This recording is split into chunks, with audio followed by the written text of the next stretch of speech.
Hello, my name is Olof Skoog. I am the European Union's ambassador to the UN here in New York. This is EU Talks.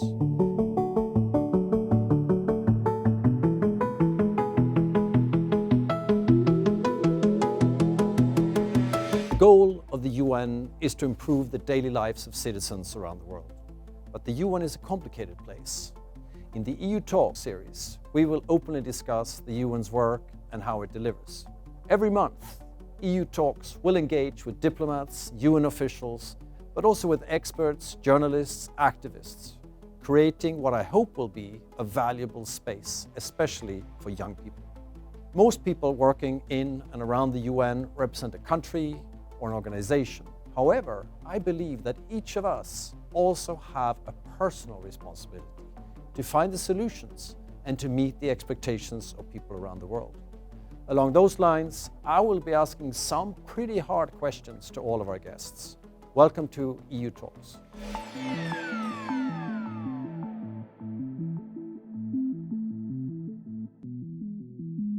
Hello, my name is Geraldine Byrne Nason. I'm the Irish Ambassador to the United Nations, where I represent Ireland as an elected member of the UN Security Council. The EU Talks episode you're about to see on the role of the Security Council was recorded the day before Russia's unprovoked invasion of Ukraine on the 24th of February. In the weeks since then, at the Security Council, we have seen Russia abuse its veto power, which we discuss in the episode, blocking the Council from acting to prevent this war and using its position to impede humanitarian access to those who need it in Ukraine. But as Ireland has said at the Council, the veto will not prevent the international community from responding to Russia's blatant breach of international law, nor will it deter us from holding Russia accountable for its actions. And on April 26th, the General Assembly took a historic step to hold permanent members who use the veto accountable. On that day in the General Assembly, we passed a resolution that will require P5 members of the Council who use their veto to account for that veto in front of the General Assembly. It's a significant, concrete step towards accountability and transparency for the actions of the Council. Ireland was a proud co-sponsor of that important resolution. And before the episode starts, I want to reaffirm that until we see signs of lasting peace in Ukraine, Ireland and our EU partners will continue to stand up, continue to speak out, calling for Russia to return to dialogue and diplomacy, calling for full humanitarian access and for safe passage for refugees to the country of their choosing. Thank you, and I hope you enjoy the episode of EU Talks. Good afternoon. I'm very glad to be here today with Geraldine Byrne Nason, the Ambassador of Ireland to the United Nations, and with Victoria Aranowicz, who is a student at the New York University. So, Geraldine, if I may start with you. So, Ireland, an important member of the European Union, but not a world power in terms of Russia and the US and the likes, but you're on the Security Council. But what can a country like Ireland contribute and do in this body responsible for international peace and security, but where the big elephants with their veto have quite a lot of influence?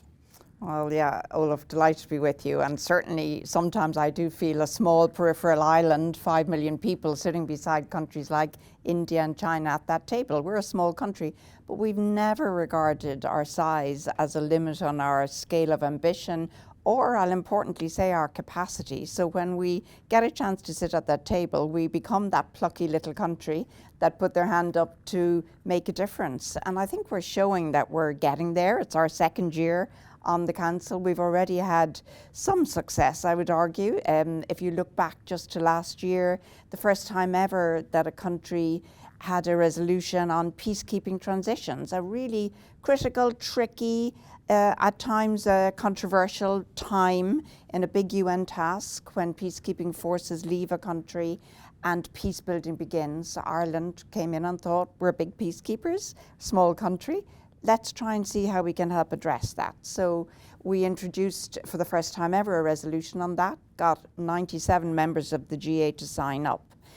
We've also, I think, shown our courage, which I think is limited to the scale of ambition, in that we have spoken out very clearly on everything from Afghanistan, quite an individualistic position in relation to the role of women, and really shining a light on the need not to turn away from women in Afghanistan. We've been a key actor on Ethiopia, an issue that wasn't on the Council agenda when we arrived. We're very concerned about a humanitarian crisis in the framework of a bigger conflict on the ground. Not always popular for a country like Ireland to speak out, but we've taken our courage in our hands.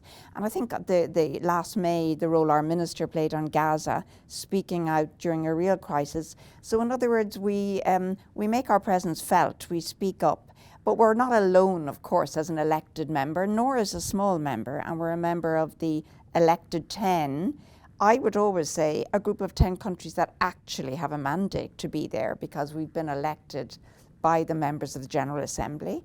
And we try and work in coalition. We're a very diverse group, cross-regionally, politically, in size. But the Syria humanitarian resolution, a cross-border resolution for the first time in 5 years, two relatively small countries, Ireland and Norway, managed that resolution with, for the first time, a unanimous support for that at the table of the Security Council, where lives of millions of people depend on it. So I think in sum, we don't hold back. We are, I think, quite pragmatic in our approach, and I think that characterizes small countries. But we don't deviate from looking at the hard side of a political equation and speaking up and speaking out. Geraldine, thanks a lot. I mean, I can just testify from the outside to the role that you, Ireland, and yourself and your team is playing, and I think it's a really important and refreshing role, and not to be sort of subservient to the big countries, but really stand up for the values. And you mentioned many of those issues now. Victoria, how do you see it from where you sit at the New York University, looking maybe a bit from the outside with expectations for the UN to deliver peace and dignity to people around the world? Well, actually, just going off of Ambassador saying that, you know, Ireland is this small nation but not afraid of stepping up and taking the lead. Ambassador, I'd have a question for you about the veto process that only the permanent members have, which are 5 members, the US, the UK, France, Russia, and China. Keeping that in mind, what role do the other non-permanent members have in the Security Council, and what can we do to overcome this issue of an excessive force of the veto? Well, there's a short answer to what can we do about the veto, and that's get rid of it, because it's a completely anachronistic tool at the Council table. We will never stop saying that or thinking that. It's not something that we believe any member of the Council should have, and it has a perverse effect on the way the Council operates. I'd like to ask a question again about women in the United Nations Security Council. You were quoted, Ambassador, by the International Gender Champions that you believe that women in politics and decision-making would be key in making a world a more peaceful, prosperous, and sustainable place. Only 19 to 25% of the Council is female representatives. So what can we do about this? How does peace in the world come, or this theory come into play in the Council when there's so little representation from women? Short answer is we need more women in the room and at the table making decisions. The Irish presidency of the Security Council in September, we broke the record for bringing women to the table as civil society briefers.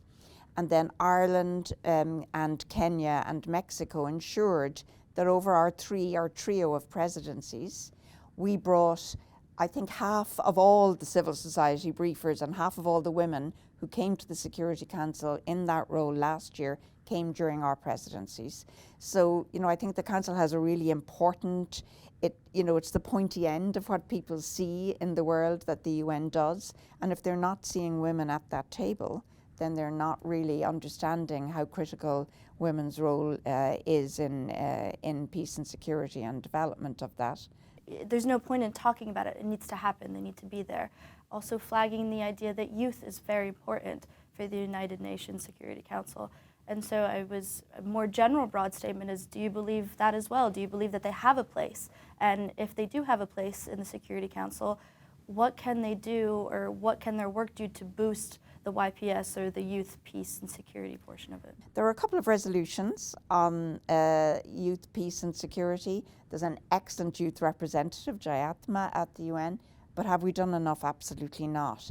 And I think there's a risk with the youth agenda, a bit like there used to be, I suspect, with women, that it gets added on, that it's somehow a siloed issue. And the whole point, of course, is that we don't have a day where we talk to young people or about young people, that we have, look at the role young women played in Sudan, for example. You know, we should have young people who are shaping their own societies by definition at the table when we're shaping the outcomes. Nelson Mandela, who said it's always impossible until it gets done. And so we have seen the first steps and we're not stopping. Thank you very much, Geraldine Byrne Nason, the Ambassador of Ireland to the UN, and thank you very much, Victoria, for joining us today, and thank you everyone who's been watching. This was EU Talks.